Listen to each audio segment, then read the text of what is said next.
Welcome back to Luxury Cruising. I'm your host, Krystal Sodaitis, and I'm really excited to have Pat with me here today. Pat is going to tell us about her experience on Regent Seven Seas going from Athens to Istanbul.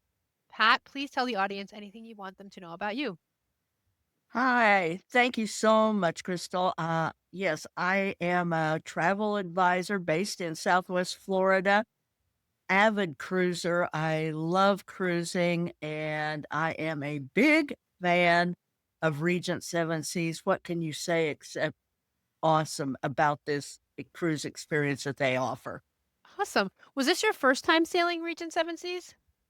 It was my first time with Regent. So, I was a newbie to the brand. I had a cruise scheduled with them to do Alaska, and then COVID hit and that got canceled. So this was my first experience with them, and boy, am I a fan.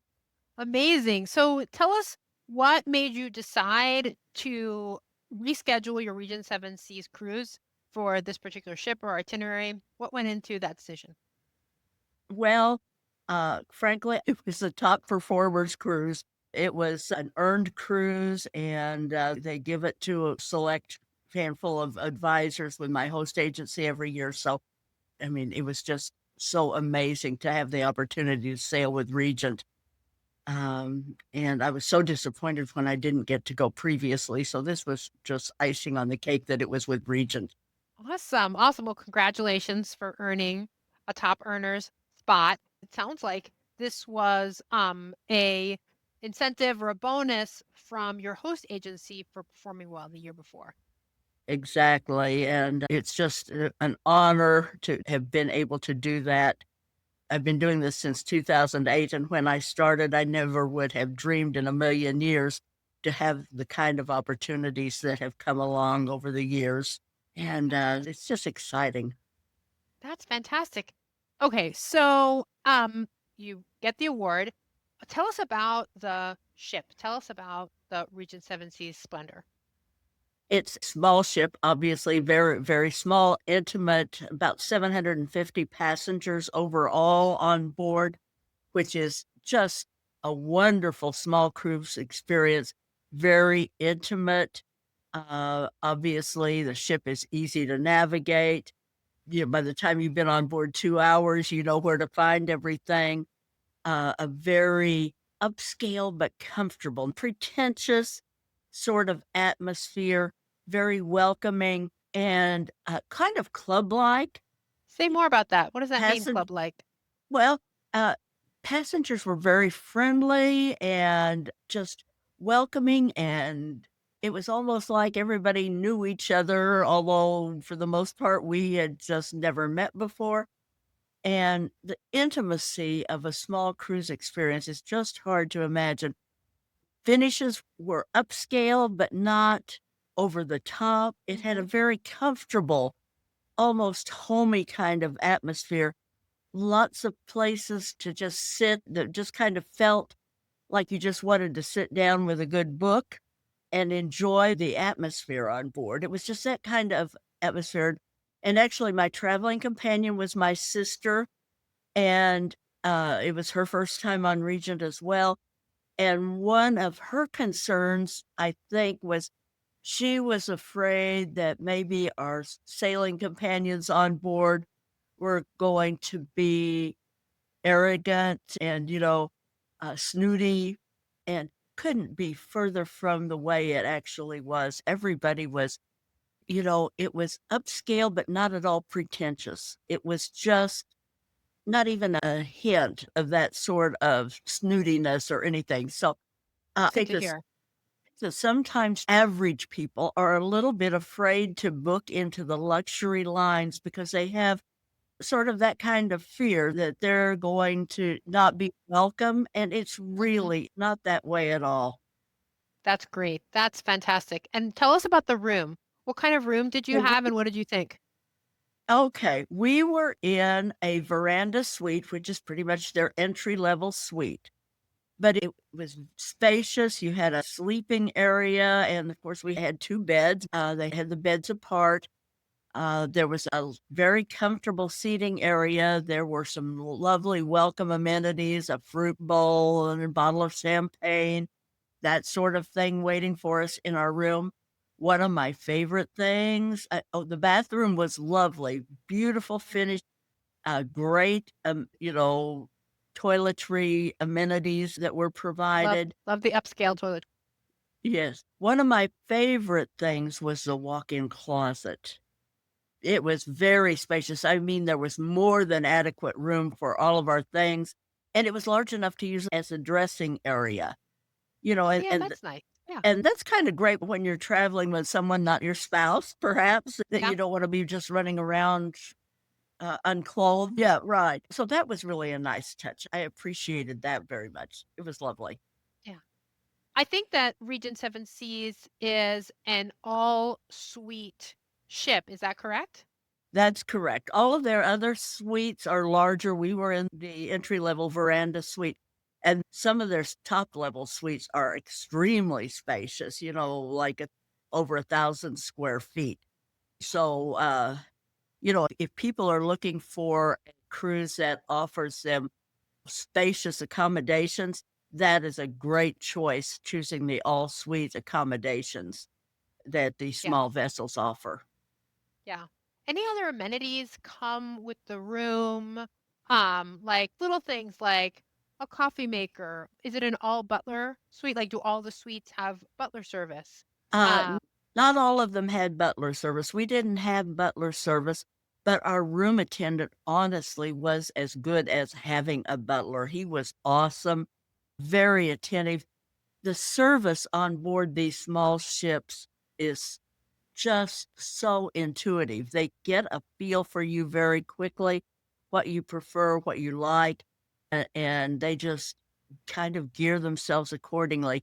One of the things I loved about Regent was the fact that you can get your laundry done.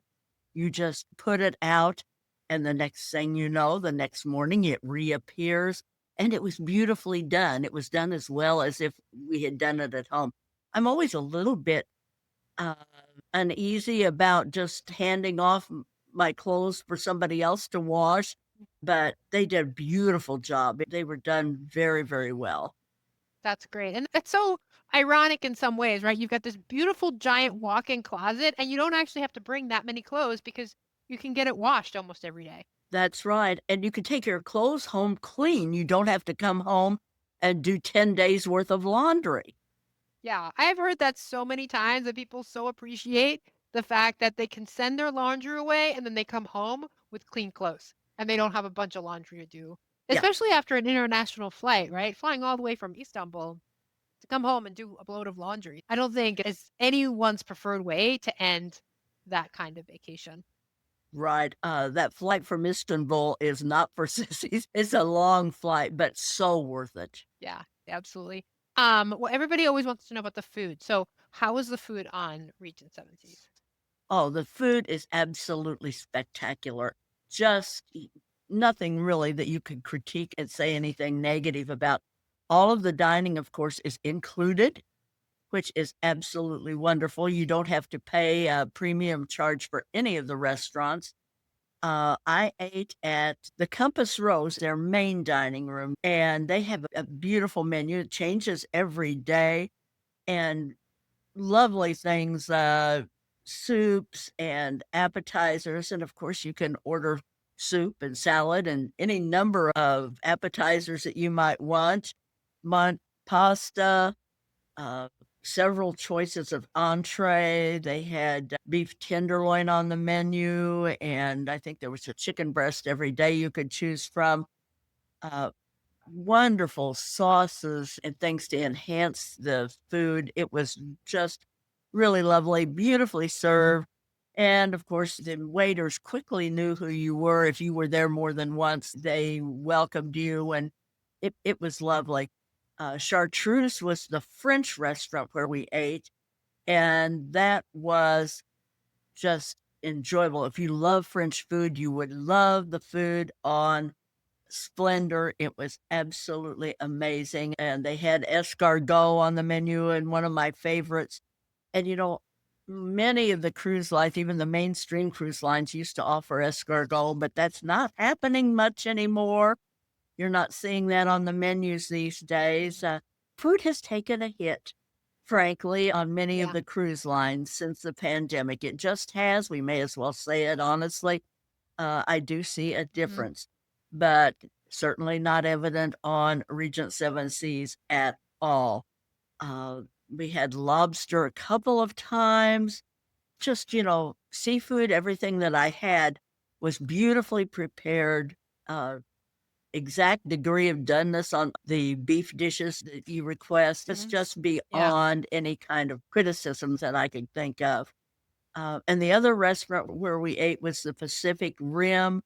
That's kind of an Asian fusion type restaurant. Mhm. Very, very Yeah. beautiful and had the dragon out in front. It's just awesome. Yeah. Everybody had to have a picture taken with that, of course. But I remember, I think I had pot stickers as an appetizer there. And then I had a lobster tempura that was absolutely Mm. memorable. It was really, really good. So Yeah. if you are a foodie, you will not go wrong on this cruise. There were a couple of restaurants I never got to, but it was awesome. Do you remember what they were? Like, what are the other options? Well, there's an Italian restaurant that we didn't visit. They have a buffet. We never went to the buffet. They do have that. They have a poolside grill. They have a little coffee shop. We did hit the coffee shop a couple of times, and that was really good to Mhm. just get sit down and do a little people watching and enjoy a nice cup of coffee or cappuccino, whatever. It was lovely.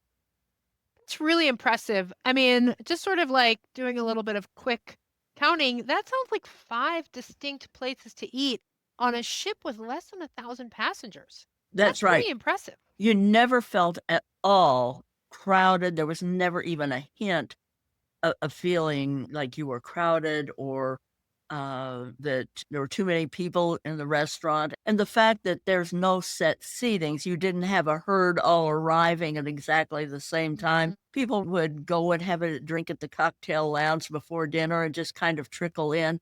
So it wasn't just, how the herd kind of waits for the restaurant doors to open on some of the mainstream lines. It Yeah, totally didn't happen here. Not at all. awesome. You mentioned the cocktail hour, so a lot of, luxury lines do include some alcoholic drinks as a part of your cruise. Were any of the drinks included? Everything, yeah. I have to say that Regent is pretty much all inclusive. It really is pretty much everything across the board. We did not have a bar bill. We didn't have any, most of the excursions were included.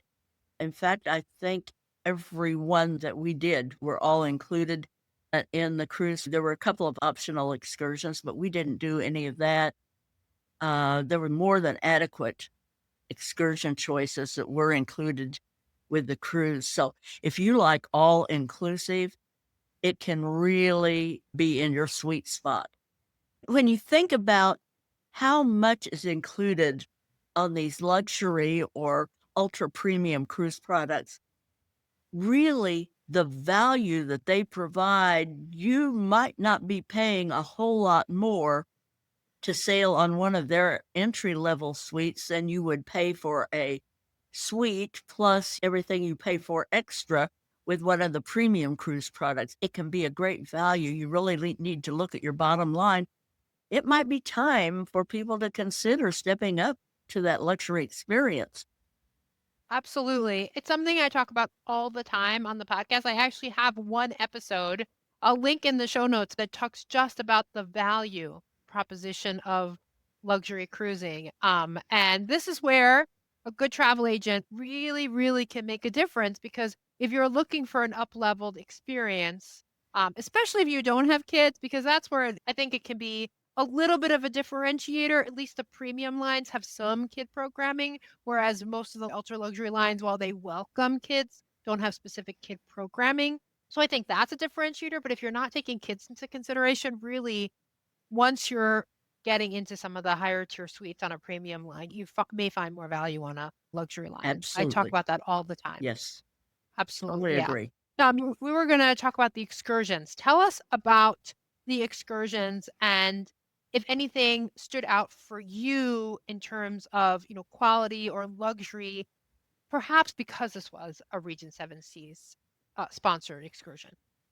Okay. Well, one of the things, of course, your group size is smaller. When you're on a ship with only 750 people, they aren't loading up 12 buses full of people and inundating each destination with 5,000 people just landing there in a town of 100,000 or something. Um, our Yeah. itinerary started in Athens. And honestly, Crystal, this is one thing I wish I'd come in a couple of days earlier. It was my first time in Greece, and I really loved Athens, and I've always kind of viewed that as just a stopping off to, recover from jet lag and be ready the next day to board your cruise. But there's a lot to see there, and there were a couple of things I would have liked to explore that we just didn't have time to do. So Athens is a very cool city. Our first stop then was Santorini.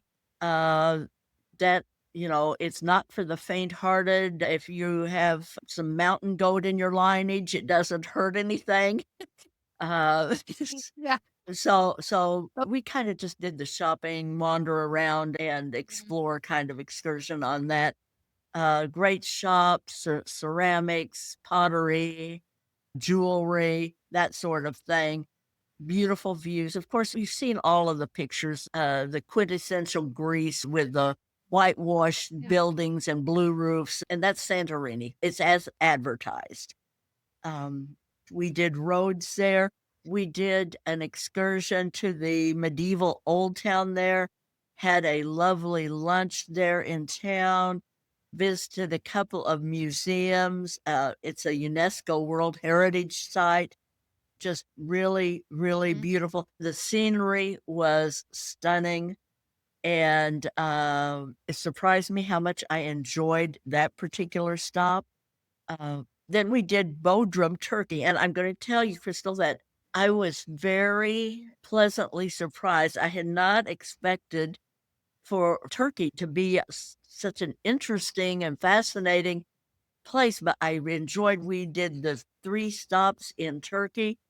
We did in Bodrum, we did a Bafa Lakes tour that took you out into the countryside, and you really got a feel for how people live there in that area of the world. And then we had a typical Turkish lunch at this little place. I mean, out in the middle of nowhere. You just climbed up to the second floor of this ancient sort of building and had a really authentic Turkish lunch, just like the inhabitants were enjoying there in the same place with you. It was not a Yeah. tourist place. It was just an authentic Turkish restaurant out in the middle of the country. It was just really, really enjoyable. And that's one thing that I love about cruising is that sometimes the itinerary will take you places that you never really would have gone to voluntarily, you never would have planned to, and it ends up being sometimes your favorite port stop or you end up seeing, getting this incredible experience only because you got there it was one of the stops on your cruise ship. So I love when things like that happen. Do you if that is a particularly small port that you could only get into because of the Oh, size of your yes. ship? No question about that. We would not have probably been able to get into, I don't even think of Rhodes or Bodrum, either one. Uh, that's the beauty of the small ship cruising is you can get into these interesting small ports of call that aren't overrun with tourists. You really are seeing Yeah. life as it really is in the country. It's not just these big cities where tourism is their mainstay. It's plugging into the culture, and I love that. Yeah, I love that Yeah. too. Uh, So where else did you go after we went to Bodum? Kusadasi, which of course Ephesus. You know, Yeah. everybody. Here We they did the Temple of Artemis there. Visited Mhm. another UNESCO World Heritage Site. The theater where Paul preached and so forth.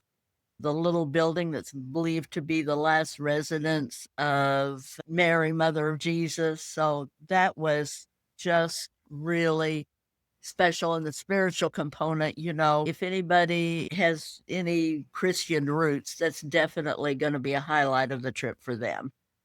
Yeah, I bet. Yeah, I've been to Istanbul. Yeah, It's phenomenal. just It's it's breathtaking. absolutely stunning.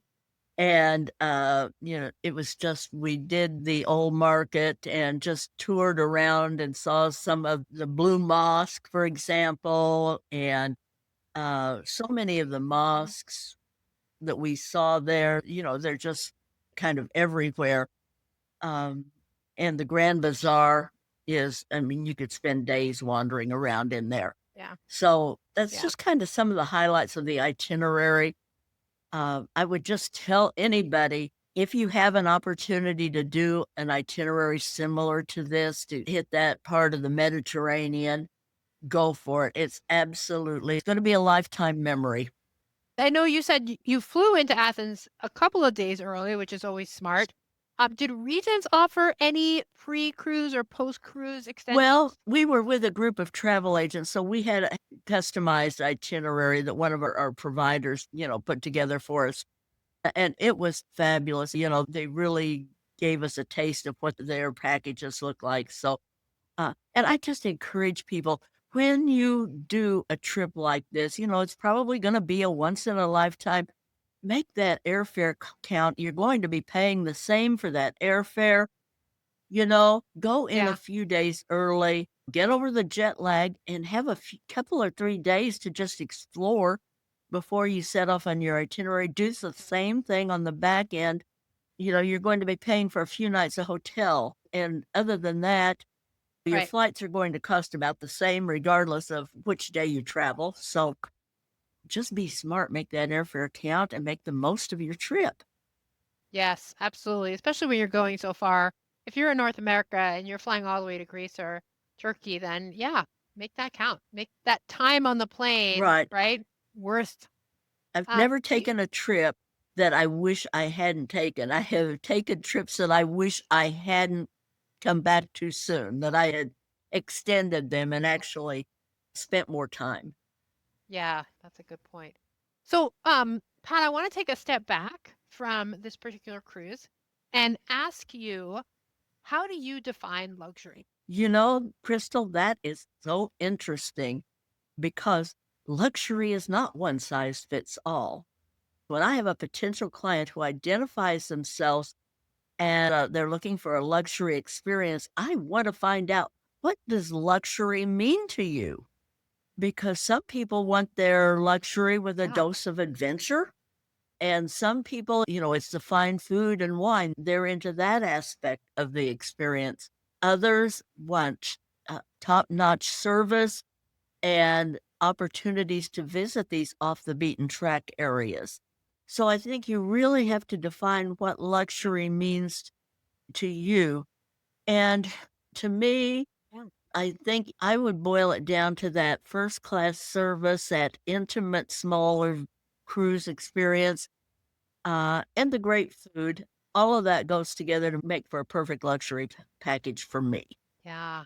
Did this Regent Seven Seas cruise meet that Oh, expectation it for you? checked every box. It didn't miss anything. It's going to be kind of one of those experiences that's going to be a comparison factor with other, going Mhm. forward. You have uh, another luxury cruise. Well, how does it compare? Right. Yeah. It's going to be hard after that experience. It's hard to go back to non-luxury. Even premium sometimes might Absolutely. be a little bit harder to get used to. Tell me, do you have a dream cruise? Ah, well, gosh, I don't know that I really have a dream cruise. I have been privileged to travel so many wonderful places. And this would have been one of my dream cruises, I think. Um, I don't know that I have anything else in particular. You know what? Maybe just Another Regent Seven Regent Seas Seven Seas cruise. cruise, or I would love to do an Antarctica or the Arctic, one of those expedition cruises, or Yeah. maybe Galapagos, one of those Yes. expedition cruises. Those are still on my Yes. bucket list. I haven't checked those off yet. So, yeah, Yeah. those would be. with a touch of adventure. And, for me, I am of a certain age and I am no longer able to do things that I once could do. And I don't fret about what I can't do. But even on those types of cruises with the expedition experience, they are okay for people in my situation. We're not up for the 6-hour hike headed uphill where there's no oxygen at the top, you know, but they are equipped for people that have Right. passed their Yep. prime, let's say, to be able to experience that Yeah. and Yeah. enjoy it fully. Yes, absolutely. Maybe as long as you have some independent mobility, the crew is there to help you get the most out of those. I tell people, enjoy what you can do. Don't fret about what you can't. Just enjoy the things that you That can is really good. experience. Yeah, absolutely.